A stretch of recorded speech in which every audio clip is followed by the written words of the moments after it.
Welcome, everyone, to Talking Back to Suicide. This is your host, Diana, professionally known as Dr. Diane Kaufman. I am a poet, artist, retired child and adolescent psychiatrist, and I'm the founder director of the Hold On campaign for suicide prevention that uses the power of art to educate, connect, express, and heal. And I'm with my co-host, Kino Isaac, coming to us from South Africa. Kino is a DJ, music producer, and entrepreneur. And most importantly, he is an advocate for the mental health well-being of independent artists. And I'm so happy to introduce our special guest today, Dr. Meredith Gansner, who is an assistant professor and board certified child psychiatrist at the University of Rochester Medical Center and had previously worked at the Harvard Medical School affiliated Boston Children's Hospital and Cambridge Health Alliance. She received her BA from Williams College and her MD from Rutgers, New Jersey Medical School. Following medical school, she completed residency training in adult psychiatry at Beth Israel Deaconess Medical Center and Brigham and Women's Hospital and child psychiatry fellowship at Cambridge Health Alliance. Her research explores high-risk digital media use in adolescents, particularly those who have existing psychiatric diagnoses, and the use of smartphone-based digital phenotyping and ecological momentary assessment to assess and manage high-risk digital media habits. For her research, Dr. Gansner received a K23 Career Development Award from the National Institute on Drug Abuse, a DuPont Warren Fellowship Grant, and a Shore Faculty Development Award through Harvard Medical School, and pilot funding through a P50 Alacrity Center grant. Dr. Gansner has written numerous articles on mental health and digital media, including for the Psychiatric Times, the Boston Globe, and Slate Magazine. She is the author of the 2025 published book, Teen Depression Gone Viral, about the complexities of treating adolescent depression in the digital age. And I'd also like to elucidate a bit how Meredith and I actually know each other from 20, right? That's 12 years ago. So there I am reading kind of a media section in the Journal of the American Academy of Child and Adolescent Psychiatry, and I'm reading about Meredith's book. And as I'm reading it, I'm thinking, wow, she would be wonderful to have on Talking Back to Suicide. So I reach out to Meredith, and in her reply, Meredith, what did you say to me in your reply? We said we knew each other. I think your name sounded familiar.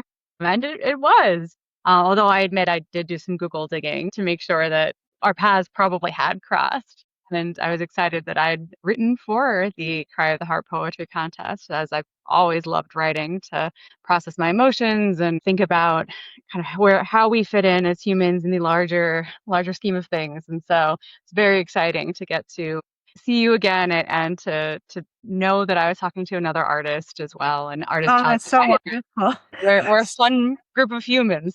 So I was amazed and so happy when I received your reply that not only were you saying yes to being on the Talking Back to Suicide, but that we knew each other and we knew each other in such a special way. And I had literally at my desk stuff about the Cry of the Heart contest because it had been resurrected in 2025. And so I pulled out some articles that had been written about it, and I'm going to read a little bit from that. So this is from an article that was written in MedPage, and it says that this year's event of Cry of the Heart, held April 22nd, 2014, included 37 students submitting a total of 81 poems and culminated in a dinner reception to honor the winners, where family as well as faculty were in attendance. There's an open mic event for poetry readings and winners to read their work. And it says Meredith Gansner, third prize winner of the 2012 contest, is a 2000 graduate. I think there must be a typo. So were you 2012 or 2014? 2000. So I guess I wrote it in 2012, but I was a 2013 graduate. Yeah. Okay. So it says Meredith Gansner, third prize winner of the 2012 contest, is a 2013 graduate of New Jersey Medical School and is currently on her psychiatry internship at Harvard Longwood residency program in Boston. Her winning poem, My Coat and Me, expressed how she felt one day at the end of third year, looking at her ratty white doctor's coat with ink marks, highlighter stains, and spilled coffee. The coat that was once this beautiful, unsullied badge had seen everything she had during medical school. And from your poem, I swore to keep you whole and clean, blinding white and near glistening. Your beauty lay in your crisp folds. My pride lay in keeping you pristine. It kind of reflected me almost. I went into medicine when a lot of people said, you don't want to go into medicine. It's changed so much. But you go in very optimistically thinking it's going to be wonderful, but it's also really challenging right now. Going on with part of your poem, devotion of a son feeding his frozen mother, agony of tumors that cannot be removed, delight of a toddler still laughing through chemo, strength conquering the dark cloud that haunts the mind. Gansner thinks poetry and writing in general are an excellent way to process feelings and deal with the stress and suppressed emotions of caring for psychiatrically ill patients. You have to work with the patient and they hate you and they don't mean to hate you, but you're telling them how sick they are and they may be cursing or yelling and you have to understand how they are feeling, she said. Poetry can relieve the bottled up emotions of a healthcare professionals. You wear these stories in every crease and spot. I am no longer naive and you are no longer pristine. I hold you tightly around me as we age together. My hand latches into the tear in your side. I smile. For me, you said, I can't live without writing. I write in a journal daily. It's not beautiful stuff, but I think everyone needs to find a form of expression that articulates their experience. What's that like for you, Meredith, to hear the 14-year-old younger you say? Yeah, I mean, it still holds true. I think, right, I'm not as nearly as disillusioned as I was, right? You grow to understand how much the wear and tear makes you a better physician, and you learn to embrace that. And so it's not as disappointing to realize that medicine wasn't this kind of amazing, it's always going to be messy, but it's sort of amazing career, where all you do is save lives, and especially in psychiatry, that still rings true, and that it is very common that your patients and the patients' families are very frustrated with you, especially in acute care services where I've tended to work, right? These are the most highly stressed family systems, and they're terrified, and that often manifests in anger and messiness. And it really doesn't feel good to be the recipient of that. And it is critical to have to process it. And I admit, embarrassingly, I do not journal every day, as children have made it much harder for me to write. But part of my processing a lot of what I've encountered over the last 10 years and with my research was creating creating a book, writing a book to kind of process my frustrations with how I think in many ways the world of digital media and social media has let down a lot of parents and parents, like young children, adolescents, really, and just kind of unleashing a ton of information with few safeguards. And it's made it very challenging for families to just even understand any kind of information, but especially psychiatric and healthcare related information online. And so I felt for the parents who are getting all sorts of mixed messaging through the internet.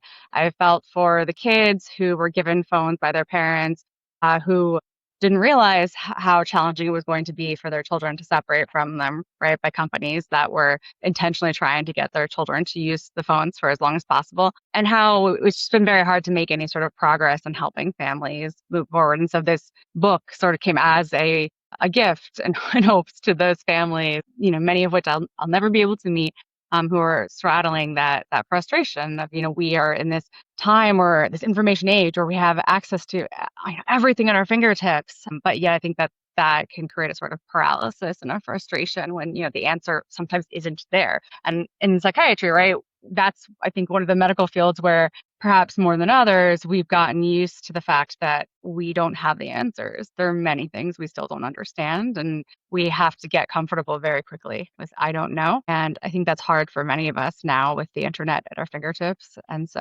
I really had so many, and still do have many, many strong feelings about how our society in some ways does a disservice, right, to those suffering from mental illness and their families. And so this book came out of that. So it's nice to know that those feelings existed over a decade ago. Although, I knew they did, but it's always good to hear that my brain hasn't changed too. Meredith, from your experiences in psychiatry, what's your opinion? Where are we at in terms of suicide taking place in even preteen, adolescent, young adult? What are the risk factors? What are the current statistics? What are we doing right? What are we doing wrong? I mean, the data has not been encouraging, unfortunately. I think in many developed countries, particularly, we're struggling with rising suicide rates. And there is some vacillation over the years, but the trends in mental health do seem to be worsening. And recent surveys suggest that large percentages of adolescents and high school even are experiencing suicidal ideation and have even seriously considered making a suicide attempt when asking them over, the last year, have you thought about suicide? And, I think many different factors are involved. I don't know that we can say it is only social media, right? I think that happens in the news where the news will say it's social media making kids suicidal. And I don't know that we can oversimplify it that much. But I do think that it's a component, at least increased screen time is certainly a component. I think the increased awareness of mental health issues, and then that is something that I can credit Gen Z for to a large extent, and they've been far more open about the importance of good mental health and talking about difficult feelings and suicidal thoughts. And I think it is increasingly common now for people to try to talk to others about it openly. And so that we're actually catching it more and people maybe aren't always suffering in silence. But I don't think it is just that either. I think it's probably a mix of both of those things that are causing this sort of uptick in mental health challenges. And I think part of that also is that we live in a society where in order to have worth or value, it's often seen as you need to go viral, you need to have a social media presence, you need to get the likes and the shares, and you need to get eyes on the content. And so much of the content out there is not feel good content. It's terrifying content. It's content that contains very triggering material about wars, about prejudice, about hate crimes, about all sorts of horrible things. And for many youth who are already maybe marginalized, having to then confront that content regularly whenever they go to a device, which is nastiness, kind of how they connect with the world in their generation. And it's a challenging way to grow up, to have to constantly confront that every single day. And whilst you can still get support from others through social media, and there's great literature on that in the research field, talking about how for marginalized youth, identity formation can be huge through social media and can be a way for a person to understand, who they are and what they care about and in a way that they can't maybe in their in-person community. But that's a trade-off because then you're also confronted with a lot of content that is being designed to make people angry, to make people upset. And so it's challenging. And I think we're also, as mental health professionals, as teachers, as parents, I don't know that we're doing enough yet to try to teach kids earlier on the importance of how they protect themselves from some of the content they might see and how they can use these technologies in ways that can help them, but also can protect them. It's right the same way that we would, if we were teaching a person how to use a car or a teenager how to use a car, right? Cars are fantastic. They get you from place to place and they've really opened up a lot of doors for many people, but you can do serious damage to yourself in a car, right? There are significant drawbacks to being in a vehicle if you're tired or intoxicated or just don't know how to use a vehicle. And so it's critical that we do more earlier on to teach kids about not only kind of the pitfalls and how social media and digital media work, but also the child's own relationship with devices and how that can potentially worsen mood symptoms or potentially expose them to suicidal content in times where they may be incredibly vulnerable.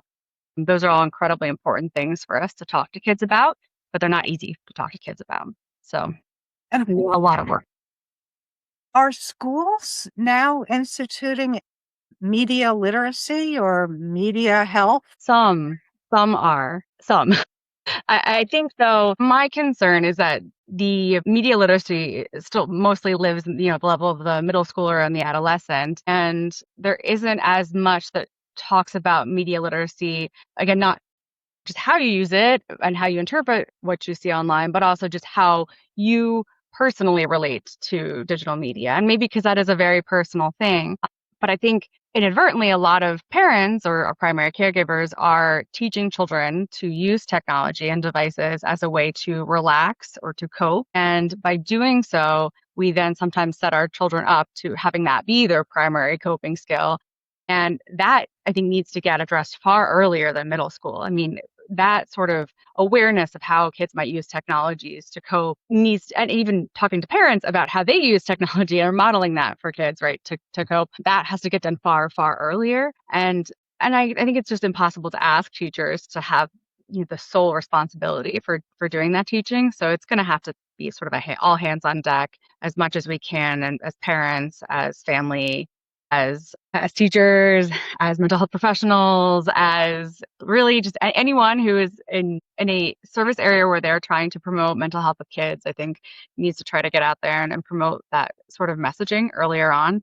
Because as a child psychiatrist, that's where I see, I think, the sort of vicious cycle that gets picked up on in the news where there's a child who isn't doing well and they may be suffering from depression, they may have severe anxiety, and they don't feel like they have anyone else to turn to. They turn to the internet or social media for support, but then unfortunately find or encounter content that may be pro-suicide, that may be discriminatory towards them. They may encounter online harassment or be cyberbullied.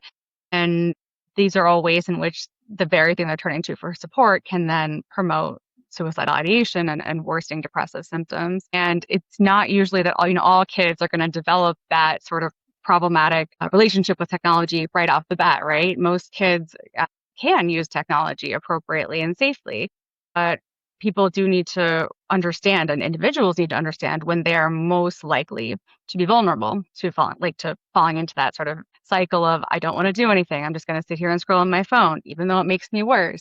I feel worse when I do that. I'm not sleeping.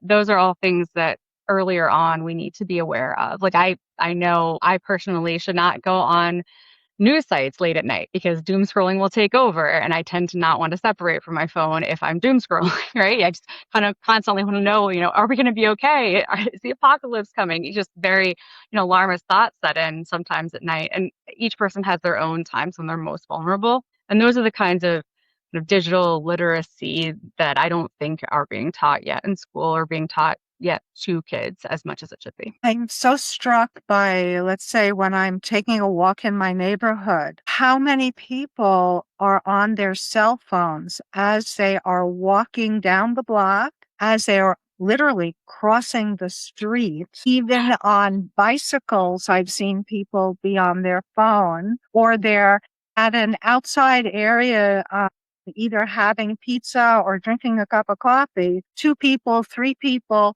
they're all on their phones. Yeah. Yeah. And that sort of breaks my heart also from the standpoint of creativity and sort of processing our own emotions, right? If we aren't, as a society, forcing ourselves to sit with our thoughts, I think so much of creativity, whether it's, the written word or art or new ideas or inventions, right, comes from boredom. Boredom is so important.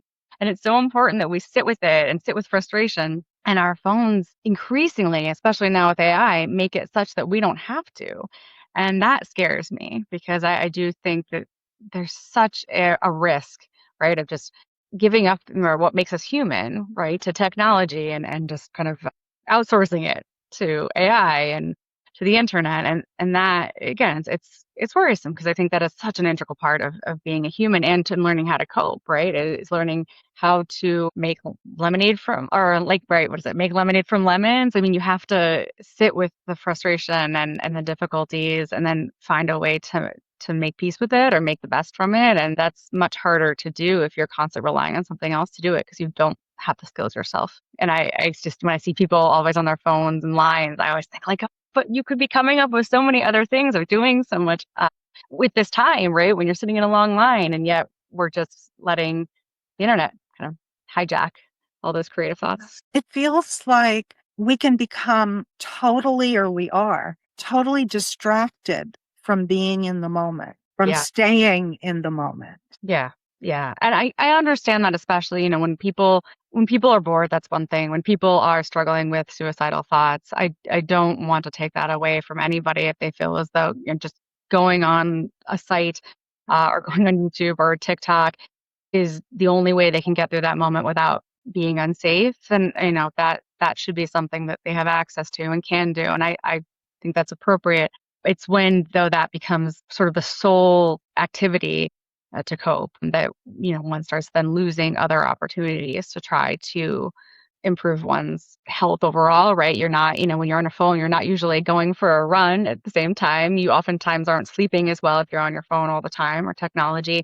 There's really important, we know, factors that can reduce depression and can improve our mental health that go haywire when we're on technology all the time and when we're constantly distracting ourselves and avoiding. And I think that again is where we really need to be doing a better job and talking to kids about our use of technology for that purpose. So my daughter constantly will say, like, don't use AI, it's lazy. And I mean, I think to some degree she's parroting me, but I hope that, younger kids can recognize the importance of learning how to solve the problem to begin with and to go through the difficult parts and sit with that frustration and how critical that is. And they understand why we're hopefully as a society forcing them to do that, such that they're not trying to just kind of put band-aids over things, and that lack of frustration tolerance is becoming increasingly problematic. And again, that dovetails nicely, I guess, on your original question about suicidality in youth, is that I am concerned about this lower frustration tolerance in youth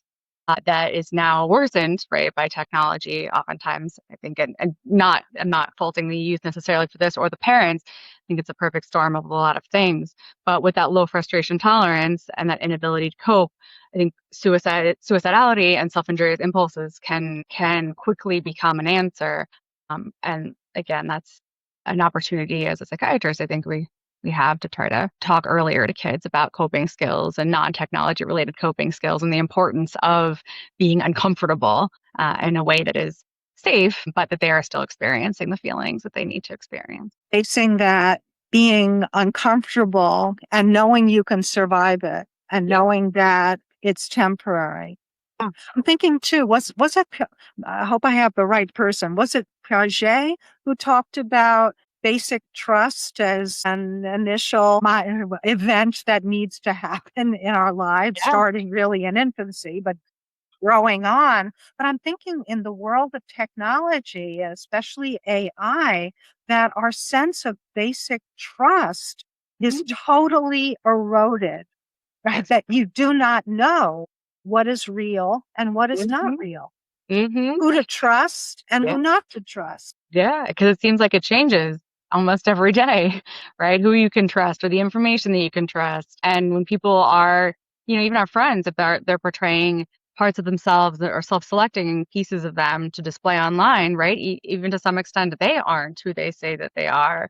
And that I think that has huge consequences if we're portraying ourselves artificially and if we also are interpreting the world as being artificial in nature. I mean, it's no wonder that many kids probably feel as though they don't have any significant close supports because those are hard to foster when you don't think that you're being, real with each other or honest with each other. Yeah, I Yeah, don't and there's danger in well, presumed danger in quotation marks in revealing your own vulnerability, fallibility, fragility, but humanness that Right. we all share.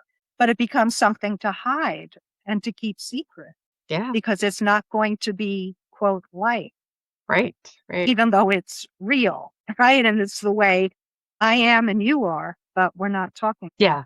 Yeah. And I think again that discomfort is going to be really important for kids to start learning to sit with and to expose those parts of them, maybe not to the entire world, but just to others in smaller settings and sit with that and realize, it's okay. It's okay. You can show your fault, your flaws, you can show your mistakes to other people and it's okay. You will get through it. But it can be incredibly uncomfortable to do so. I get that. What are your thoughts about the following? I think it was Joyner who talks about, in terms of suicide risk factors, feeling that one is a burden, another is lack of belonging. And I think the third one has to do with lethality or comfort with lethal means or access to lethal means. But going back to the burden and belongingness, on the one hand, it's spoken of that in a suicidal state of mind, I'm a burden to you and I'm going to do the right thing and die by suicide. So I no longer will burden you. Mhm. Right. Then with the belongingness, it's that I don't fit in. I don't belong. Again, related to distorted suicidal thinking. Right. But I also wonder if there's another take on that, which would be, and I'm thinking of it in terms of doom scrolling or the state of the world, where the world has become a burden because it is so broken. And the belongingness is that I don't want to live in a world that's like that I don't want to belong in this messed up, unjust, apocalyptic world where so much wrong is being done and I feel hopeless to change it. Again, in a suicidal, all or nothing state of mind. But what are your thoughts about that in terms of adolescents and young adults who turn towards a suicidal state of mind related to the state of the world, like a moral injury or just feeling hopeless and helpless about that? Not so much that they are feeling that they are a burden or that they don't belong. It's like, I don't want to belong here because of what it's like. What are your thoughts about that? It's a loaded question. I mean, you're absolutely correct, right? Belonging is a significant suicide protective factor, right? Kids who have a sense of belonging and people who are part of communities and religious communities and really any sort of community can be incredibly protective against suicide. But I think, even though people might not, see themselves as a burden as much as the world is a burden, I do think that there is a kind of increasing fatalistic approach to the world that we're seeing where a lot of youth feel as though there isn't hope for them to get a job. There isn't hope for them to Thinking move of that. forward. And then on top of that, they almost see themselves as belonging to a community, I think a community of individuals who who have been screwed over, for lack of a better phrase, right, by the world and by society. And I'm not saying that isn't true. Clearly, there's a lot that has gone wrong. But I mentioned this in the book, right? The protective factor of community is not always. It's community dependent. It's not always going to be protective against suicide. It really depends to some degree on what community you're part of. And something that I've been flagging through my research is individuals who turn to social media, maybe not even to engage in kind of pro-suicide communities, but these sort of almost, again, kind of like this fatalistic, there's nothing I can do to change my life, and I might as well just, go out with a bang in terms of either, like reckless substance use or just other reckless behaviors, right? Just because there's this inherent feeling of like, I don't have a future, so I might as well just live in the now. And I do think that sort of thought process, we know, that can be contagious. And if you're a part of a community that none of the individuals feel any sort of hope for the future, it becomes increasingly easy to fall into that trap and those behaviors and just give up. And I am very worried about that for kids, especially if they remain glued to communities online that have this sort of outlook and approach to life, this sort of all doom and gloom, which again, not to say that they are without qualm, given that all the generations before them have done them a disservice for sure. And I am nervous for my kids as well, but I do think that again, it's really balancing, the community, both the good and the bad, and not going all to one side, right? Embracing the duality of it. And I think social media, again, is not really good at nuance. It's very black and white, and digital communities are very black and white. It's why the echo chambers kind of catch on. People develop these very polarized views, and then they stick, and people refuse to move from them, and they become the people that would maybe dissent from those opinions. They get pushed out, or they leave because they don't want to be part of that community. And so you do get this very polarizing view, which can then, I think, also bring about this sort of pro suicide, maybe more of a passive kind of suicidality of I just don't really care about how my life turns out. And that, I think, is a very slippery slope. We're doing a project now where we're looking at Reddit posts over the last decade and kind of reasons that come up that individuals give related to suicide and suicidal thinking. And, we're still looking at the results yet and processing, but I think something we're definitely looking for is to what extent the sort of overall dissatisfaction with the world and the world's events, and whether or not people see future for themselves, whether that's increasingly becoming something that's brought up as a reason for suicidal thinking, and kind of a depressing factor for many youth, which I expect that it will be, because it's just so hard to avoid that kind of mindset now for many. I think too that the algorithm will just continue to feed you more and more of that polarized view. Yeah, unless you go actively searching for material that can counter that, and that's hard. I mean, I myself have tried to hijack my own algorithm and push for other types of content, and found myself getting access to content that I've completely disinterested in, or just that it's frightening. And then it's content that if I maybe had less of a clear view on what I believe in and what I feel strongly about, I could easily fall prey to. It's really disturbing how hard it is for an individual to get access to only the kinds of content that we're trying to get online, or even a measured view of the world. And that really is worrisome. And I don't know how many youth recognize that. I think they're increasingly recognizing it, but I don't know how many overall. And I don't know if we're doing it fast enough, if we're helping kids realize it's fast enough. What are your thoughts? Too many thoughts, too many questions, but I'll pin it down to a few. These are ambitious goals when you think about it. I'm just thinking, Meredith, your book, you said your book was released in 2025. Mm-hmm. Right, 2025. I had like a throwback memory to 2020. I did an article which was published in the newspaper around cyberbullying. And when I started podcasting in 2021, social media and cyberbullying was like one of my first ever shows, starting off. Like this was me having a mic on a box, called in one of my friends, let's get a podcast going. But this was a serious topic. And we touched on cyberbullying, and I still clearly remember what I said on that show. Like when I was in school, or any one of us was in school, and if you got bullied, it stopped there. It ended there. You would come back the next day to school, a few people would have a laugh about it, and that's it. You move on. But these days, and I'm talking about 2020 now when I said this, if you're getting bullied, it goes to social media, it goes viral, and there's a good chance you're never going to see that teen ever again. Mm. Either they took their life by suicide, it's out of control, we need to now, move our child or children to a new school. Mhm. Here we Mhm. are, a good 5.5 years later, and the same problems I was talking about in 2020, and I'm sure there was a lot of people talking about it prior to 2020, we're still facing the same issues, you know? Absolutely. You're right. That's crazy, Yeah. Everything that we stand for or we stand against is advancing each and every single second of each and every single day. Yet what you are advocating for is like moving in the slow granny steps, right? And it can become so frustrating. Social media is an open game. Correct me if I'm wrong, your book also focuses on the positives of social media. Yeah. And look, Yeah. honestly, there is positives of social media. Yeah. We would love this podcast, this episode, all that Meredith has to say to also go viral.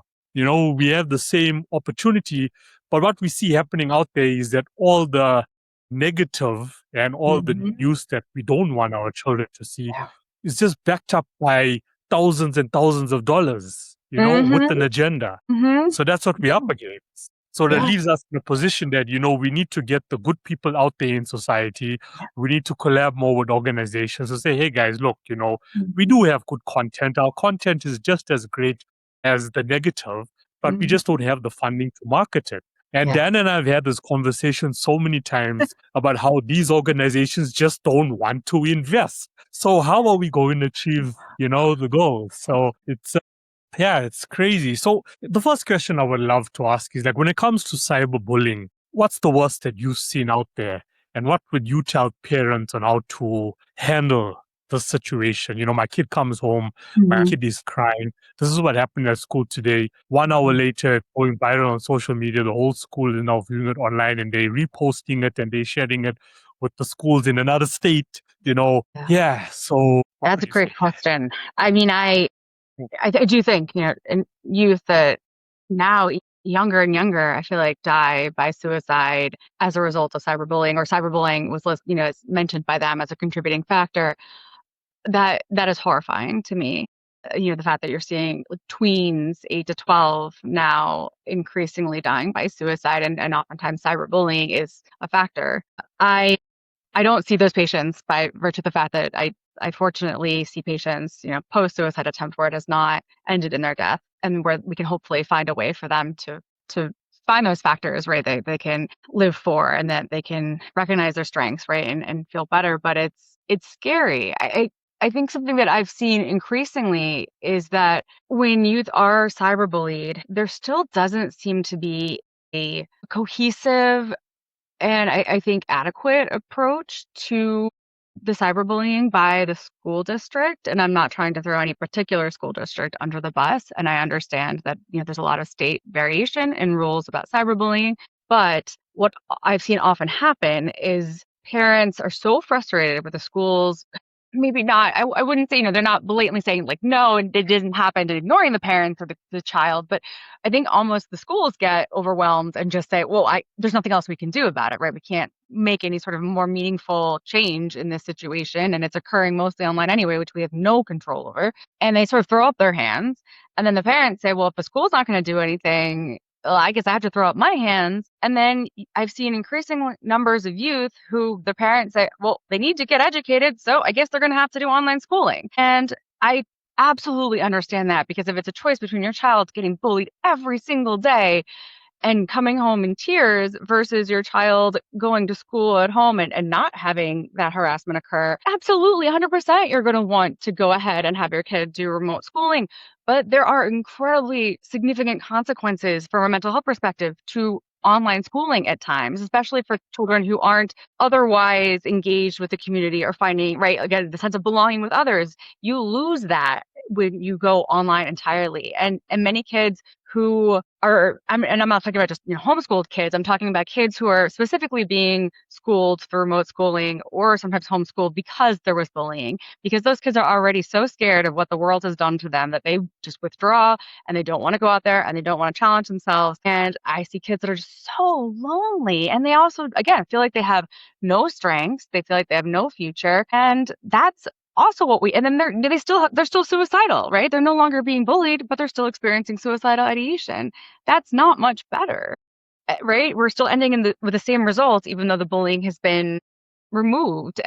And that said, I mean, maybe it's a slower progression of the illness, perhaps, but it's still ending in a really undesirable outcome. And so I would love, again, these are pipe dreams of which I have no control, but I do think we need to find some way that there can be a cohesive, very clear-cut approach to this is not going to be tolerated. This is how we're going to deal with it, and figuring out how schools and parents and the like, and maybe also the companies that create these platforms with which through which cyberbullying occurs can shut it down, so that you're not having these hours and hours of conversations where kids are being bullied online that then schools are trying to catch up on the next day. Sometimes if the kids have the devices in school, other times through word of mouth, because it's not like the kids can leave their devices at home if they're not supposed to bring them into school, but they can still come in and talk about, right? It's not like the trauma of everything that happens just stays at home because the device did, right? They bring that all into the classroom.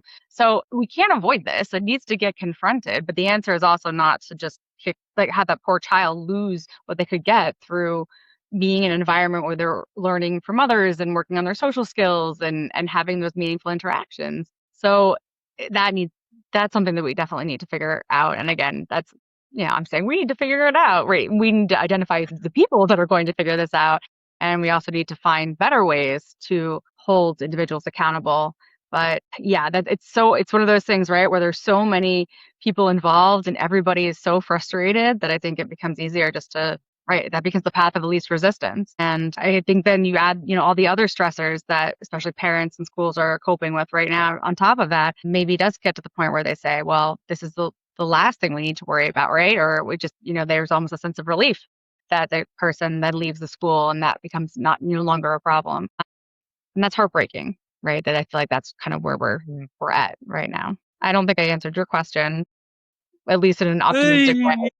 You did. Once again, I'm going to say it's ambitious goals, Yeah. And, we need the communities to come together and understand how serious this topic actually is, because one of the things that I did in 2020, after this article was published, and then, okay, we got into the whole COVID situation. But then after the kids went back to school, I started submitting this article to all the schools, but they just don't care.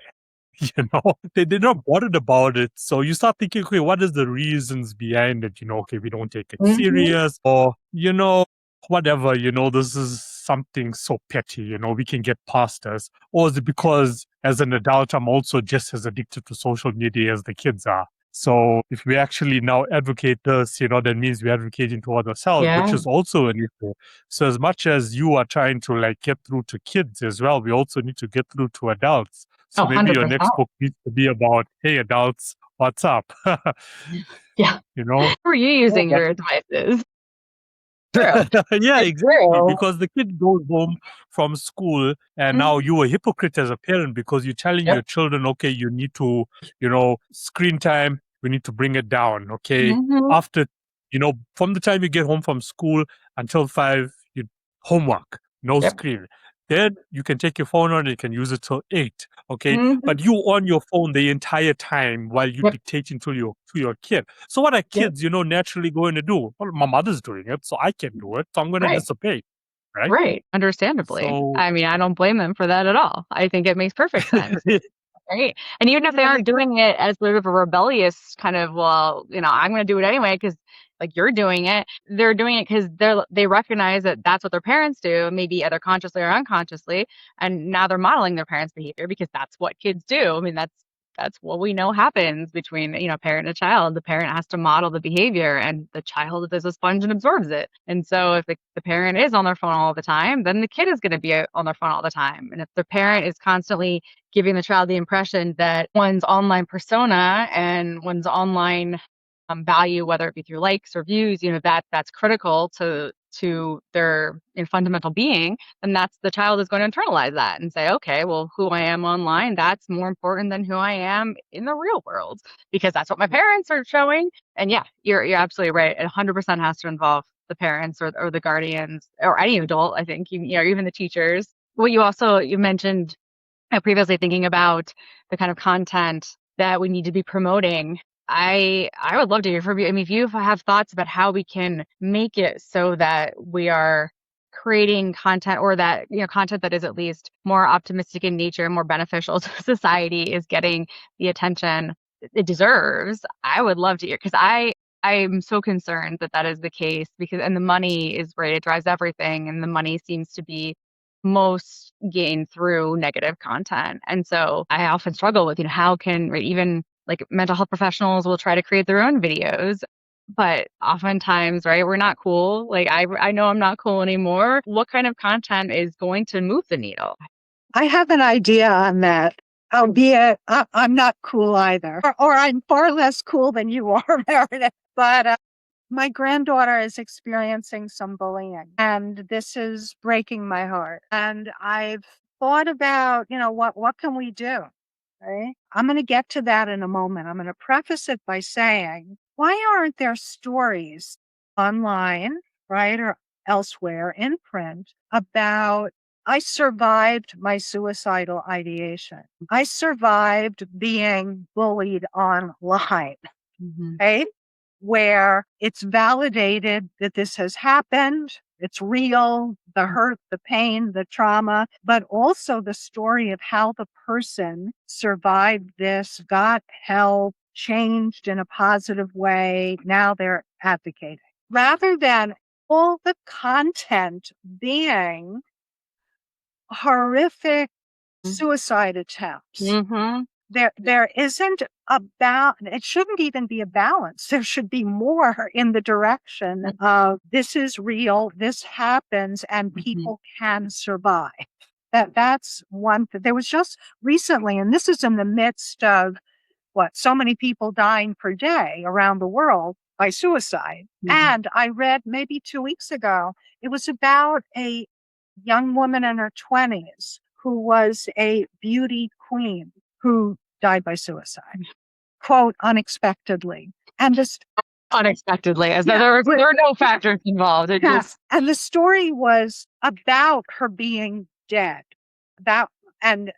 With they didn't really explain what happened or why or whatever. And that was it. And the 988 number, if you're in distress, call this. That was the story. But the headline was something like beauty queen in her 20s, dies by suicide. Again, I don't see any articles about beauty queen is bullied and survived the trauma. Yeah, but they must exist. It does exist. It has to. And yet, where is the article about that? And that could even be a teaching video in schools about, yes, this happens. Here are ways, and real people, not actors, explaining how they survived it. I'm even thinking of 13 Reasons Why Not, right? Like, where's the follow-up? 13 reasons happened and I survived, right? So going back to my granddaughter, the idea that I have, and she's very creative, I thought, why not have this would be the title. It would be, this has to do with bullying. What kind of human are you? A human kindness and anti-bullying campaign. And there would be, there could be posters and also presentations, but even more so, there would be pins. In fact, I reached out to a collaborator, Amanda Miador, an artist that I've worked with the Hold On campaign, to design a pin that would say, I am a kind human. And then there would be a whole series of pins that the youth could create for themselves. And the idea would be, what kind of human are you? Which is putting a slant on, do you want to be a mean, awful, bullying kind of human, right? And playing on the word human kindness, right? And not to provoke the one that's bullying to die by suicide. That's not the purpose of this campaign, but just to talk about the value of being kind and what kind of a human are you and are we as a society becoming. Yeah. So there's an idea. Yeah, that would, I would love to see that. Okay. It is a great idea, and this is the thing, going back to what I said. Like, I work on social media like a lot. There's some days where I start at 9 a.m. in the morning and it's 4 p.m. and all I have been doing the entire day is creating content and being on social media, being on five. So I'm just going to use the word several platforms all at the same time. And not only creating the content that I need to create for myself and the podcasts that I'm on, but also the content that's needed for the artists that I work with, for the authors that I work with. I also work with a PR agency in Canada. It also comes down to promoting, these authors and their work and where is it going to fit most. And you have to measure all of those. Like, as creators, you don't have to be cool. I'm just putting it out there, you don't have to be cool, honestly speaking. And if you really don't want to be in front of a camera these days, you've got tools where you can make faceless videos. True. It's just a matter of, backing it. It all comes down to the marketing and the marketing costs involved. That's what it comes down to. And a lot of people, will be like, sure, is this how much I need to spend to actually make this, go viral? And I'm like, yeah, this is what comes with it, So that's just there's no restriction. I'm going to use Facebook as an example. There's no restriction on Facebook between the positive and the negative, the good and the bad. Both has equal opportunities. As I said earlier, it's just that the bad and the negative and the mainstream news and so on, they back by millions, billions of dollars. Yeah. That is the only difference. There's so many people that are coming up with so many amazing ideas, like the one Hannah just gave us now. But they need to back it up financially as well in order for it to actually reach the people you want it to reach. I agree. That's the brutal, honest truth. It's true. That money I can talks. say, about it. And you got to be, careful. Well, careful is the wrong word, but choose your captions correctly, use the correct hashtags, invest in research. And that's actually what takes up so much time. And sometimes as a creative, you full-time, working in the medical field, plus an author. Okay, where do I find time now to still make content and spend time on social media? And and I get that. I get that. So a piece of advice is to okay, go out there and say, okay, who can actually do this for me? Where I can focus on this and get somebody to do it for you, because that's what's needed in order for us to be on a competing level where we can get the positive content out there, and it does work, TikTok as well, it's a great platform to be on when it comes to short videos versus your Instagram reels and your YouTube reels. It's a great place to be on there. There's less red tape, when it comes to certain topics and, for your video to get to 1,000 views within one day. It can work. I know there was one author I was working with, and he was trying to get his message out there, but he was focusing in the wrong area. I'm like, okay, let's try TikTok, and within 24 hours, he managed to get over 100 followers. And the first video focused on this topic, which is around politics, got 4,000 views, the first video, because we went in with a strategy, you see. So it just comes down to all of that. And if you're not backed up by all of that, or if you're not willing to invest that 2 or 3 hours a day on the content or on the message you actually want to push out, let's be honest, And this is just me talking from experience, because some days I also, and so I said you should write a book about adults next, because there's times I'm also so overwhelmed. And I'm like, sure, wow, I'll spend 8 hours on social media and I am completely drained. I can only imagine. Drained. Just sounds cool. Just to get your message out there to the world as far as possible. You're completely drained about it. And there's negatives around that. You and Anna are both, healthcare professionals. There's times when there's so much anxiety going on around it, when I'm going to bed and I'm thinking, sure, what happened today? Is this what it takes for me? Yeah. I am advocating, for mental illness, but is this what it's taking for me as well? And now you're thinking, okay, worth it, not worth it, worth it, not worth it. So, well, I have another question then to throw back at you.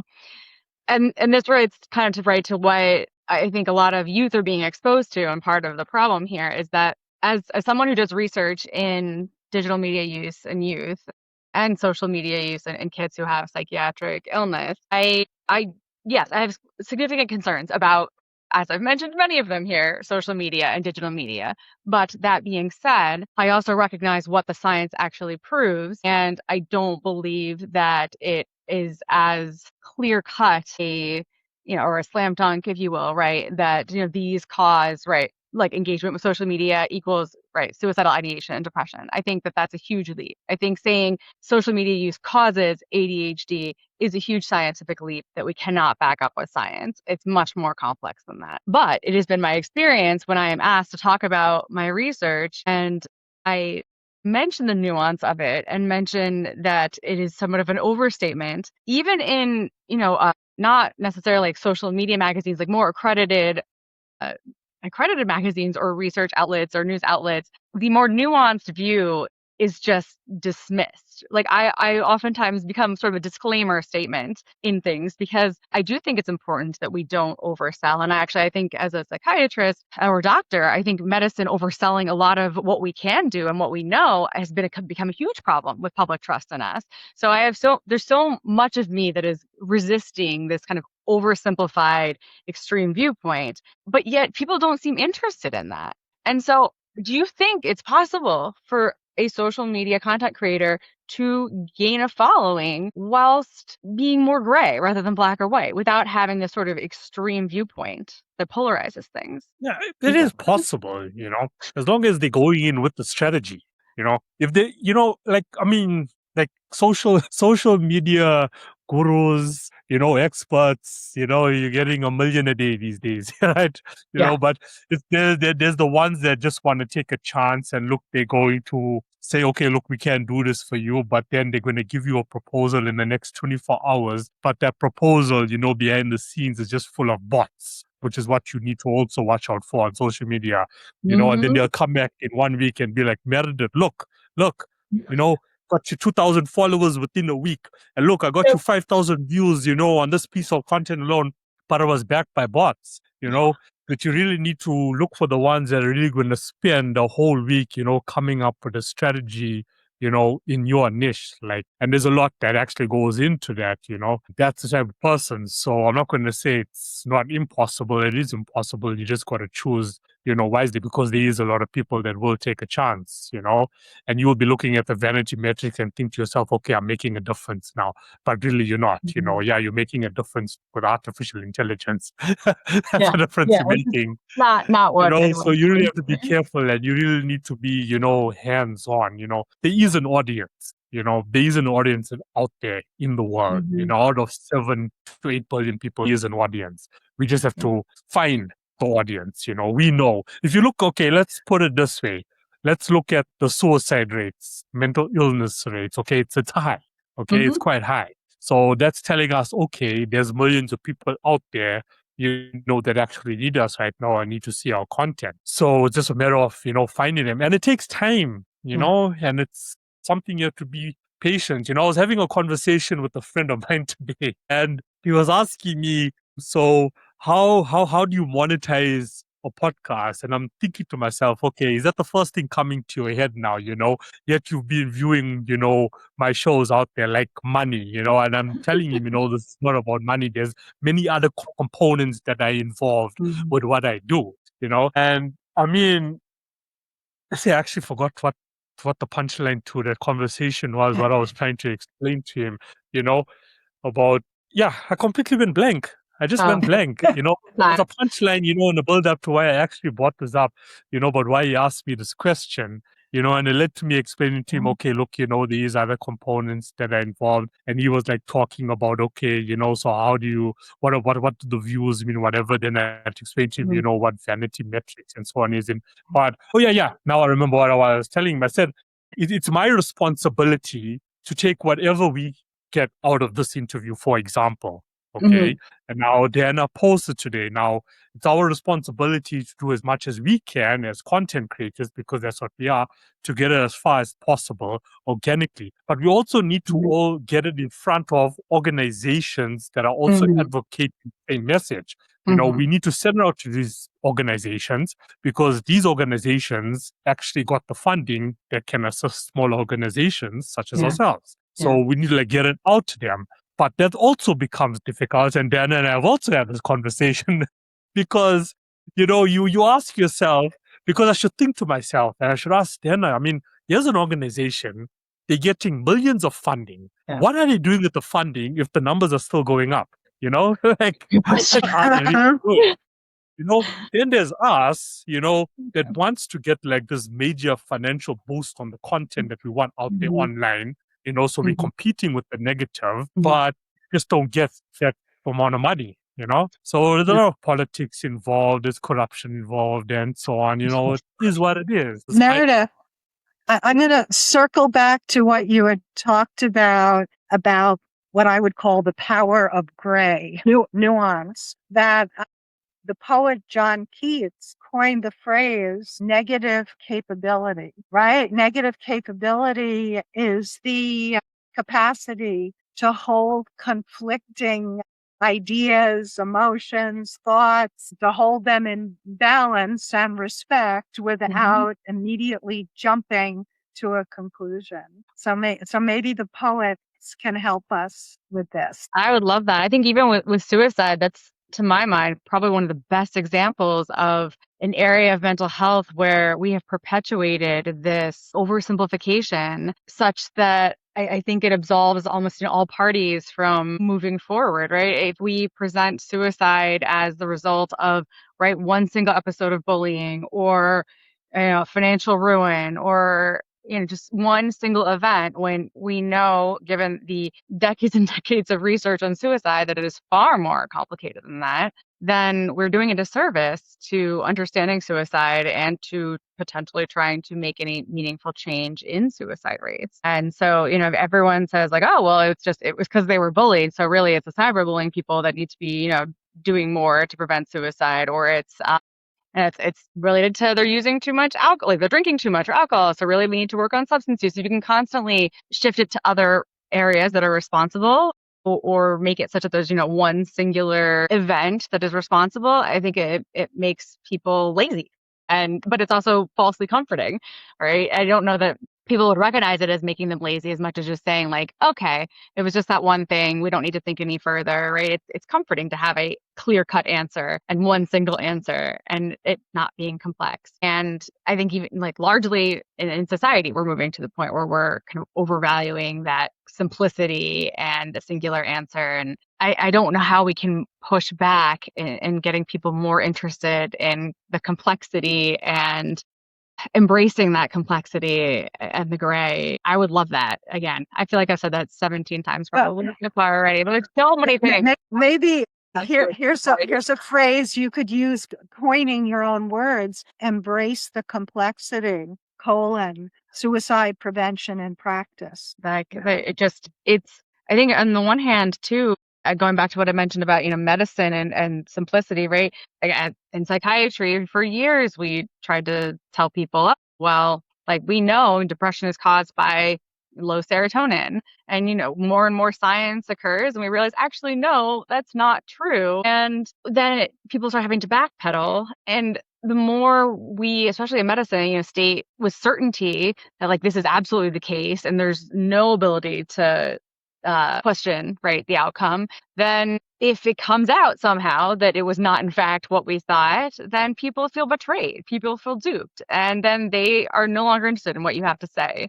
And I think that has happened to a large extent with the medical community, which is why we're seeing a lot of pushback, especially against psychiatry right now, and that kind of feeling of, oh, well, this wasn't what we were told it was something else, and now medicine was lying to us, vaccines, they're hoax. It's gotten out of control, and I think we did that. I mean, as a medical community, I think we did that somewhat to ourselves, but it's not just us, it's everyone. I think has been trying to oversimplify and make it so that the answer is obvious, but it's not. And people have to, I think, come back around to admitting that they didn't know things, and that people have to get comfortable with that. I know they've started talking about how medical schools are increasingly working with like all the doctors in training to learn how to say, I don't know, and sit with the uncertainty. When someone's like, how much longer do they have? You have to be able to say, I honestly don't know, or I don't know what this is. I always tell my parents, just don't ever, if you have a doctor who will never say, I don't know, that's not a good thing. You don't want that. You want the doctor that says, I don't know, but I will do what I can to help you try and figure it out or to find an answer or at least some answers.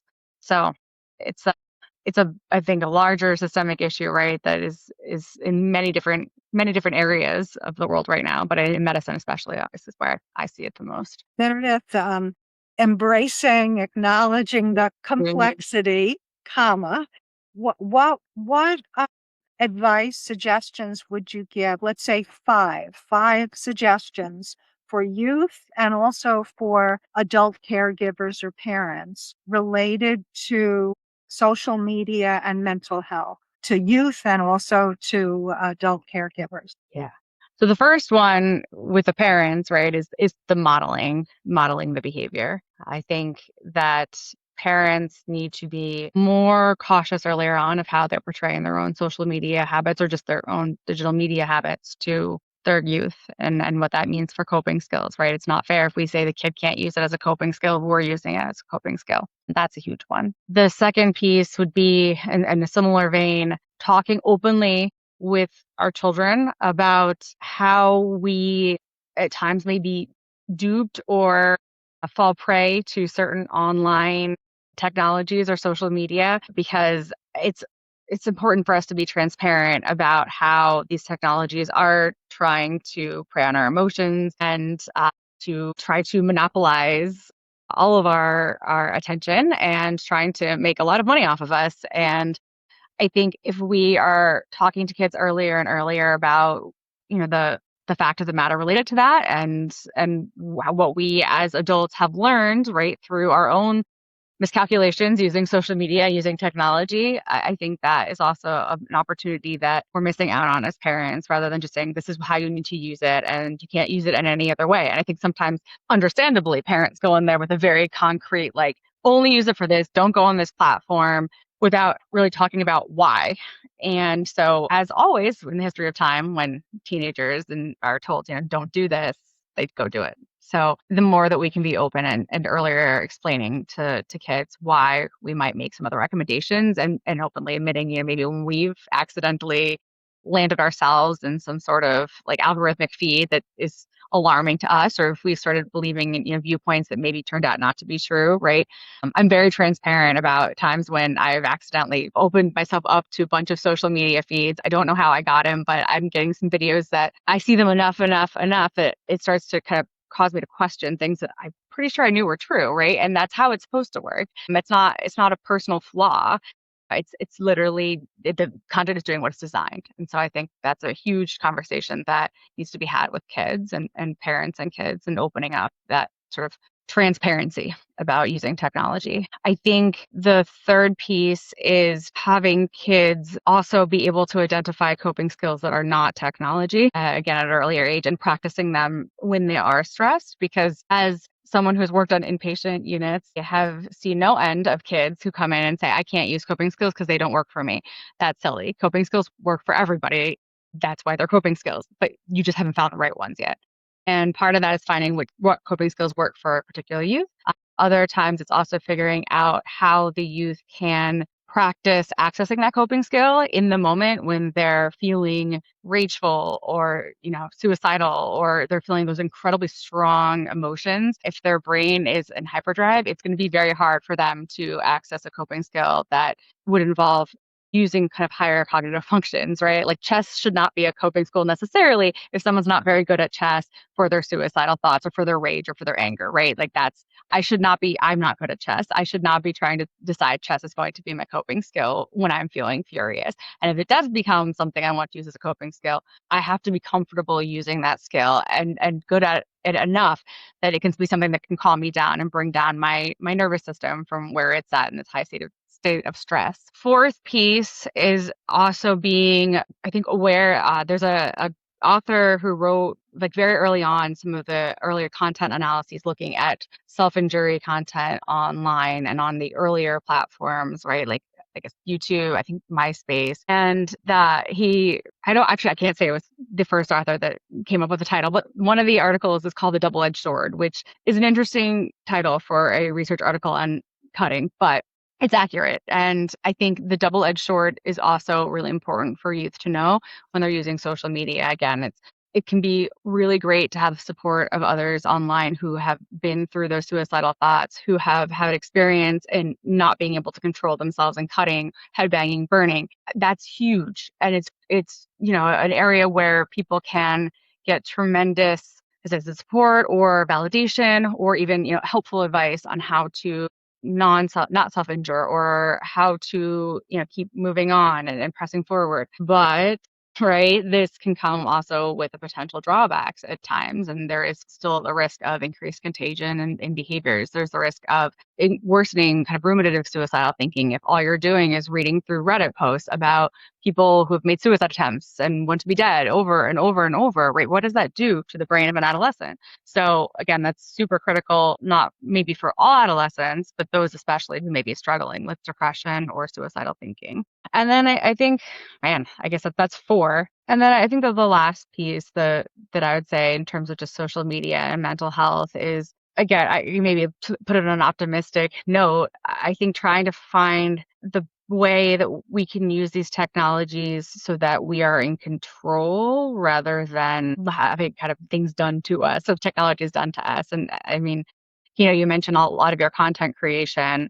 Some of the studies that look at different types of social media use and digital technologies and potential mental health benefits, right? Content creation is huge. Like that, as long as people are not creating such that, right, they're pouring all of their sense of self-worth into how others perceive the content. If they're using it as a way to share with others and as self-expression, I mean, it's so powerful and it can be incredibly restorative. And I think everyone may have their kind of own kind of content creation or a way to use social media such that they're using it with full control. But I think that's something that we need to identify for each individual who's a user of social media and finding a way that they can use it such that they're kind of driving the behavior and that the algorithms aren't driving their behavior. So you kind of block it. So it makes it more of a one-way use rather than a dual usage. So those would be my 5 things. Thank you, Meredith. Could you share with us how our listeners can learn more about you and especially how they can purchase your book? Yeah. So my book is available on Amazon, although I know some people aren't thrilled with the larger companies. So I think it is available. And can you give the title again, Oh, yes. Meredith? It is Teen Depression Gone Viral. And it is, again, it's available at Amazon. Also, some smaller bookstores do have it as well. I also have a website. It's just meredithgansner.com. I'm the only Meredith Gansner, I think, is at least that has a website. So it's relatively easy to find, GANSNER. And I also have a kind of a research page at University of Rochester where it kind of goes into a little bit more detail about the research that I'm working on. All that I think it's still currently under construction as I just got here a year ago. But those are great places to kind of learn about the work that I do and about my book and about the questions that keep me up at night and my passions. So thank you so much, Dr. Meredith Gansner, for joining us today. A wonderful conversation. Thank you. Yep, definitely. Thank you. Thank you. Bye.